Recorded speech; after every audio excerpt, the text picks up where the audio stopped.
জীবনে যদি হঠাৎ করে কোনো কঠিন পরিস্থিতি চলে আসে আর সেই পরিস্থিতিতে দাঁড়িয়ে যদি মনে হয় আমি এটা পারবো না, তাহলে এক মুহূর্তের জন্য ভেবে নিও তুমি মানুষ না, তুমি গাধা।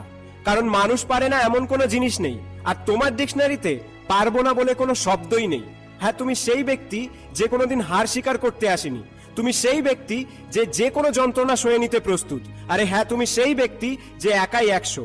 আর এই একাই 100 হওয়ার জন্য তোমার শুধুমাত্র একটা জিনিসের প্রয়োজন, আর সেটি হলো জেদ। আর এই জেদ তোমাকে এমন জায়গায় পৌঁছে দেবে যেটা তুমি কোনোদিন স্বপ্নেও কল্পনা করনি। তোমাকে এই কঠিন পরিস্থিতির মধ্যে ফেলা হচ্ছে তোমাকে শক্তিশালী বানানোর জন্য, তোমাকে মজবুত বানানোর জন্য, তোমাকে সাহসী বানানোর জন্য।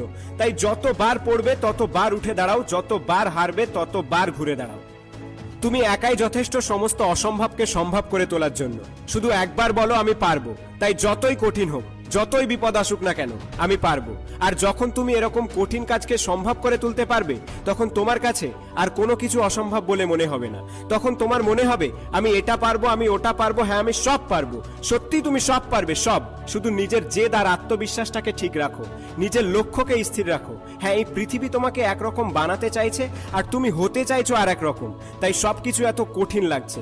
আজ তুমি যে জিনিসের আশায় বসে আছো সেই জিনিস তুমি পাবে, এত পরিমাণে পাবে যে 2 হাত ভরে নিলেও তুমি শেষ করতে পারবে না। শুধু নিজের মধ্যেকার ইনফিনিটি পাওয়ারটাকে জাগিয়ে তোলো আর এগিয়ে চলো সামনের দিকে। হ্যাঁ, এটাই সেই সময় জবাব দেওয়ার। হ্যাঁ, এটাই সেই সময় পাল্টা আঘাত করার।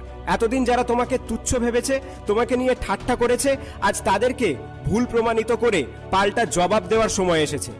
সমস্ত পৃথিবী যদি এসে বলে এ কাজ তুই পারবি না, তবু আমি বলবো আমি পারবো। সবাই যদি বলে এ কাজ করলে তোর মৃত্যু পর্যন্ত হতে পারে, তবু আমি বলবো আমি পারবো। আমি পারবো কারণ আমার ক্ষমতা আছে, আমি পারবো কারণ আমার আত্মবিশ্বাস আছে। হ্যাঁ, আমি চেষ্টা করলে সব পারবো, because I am a super hero.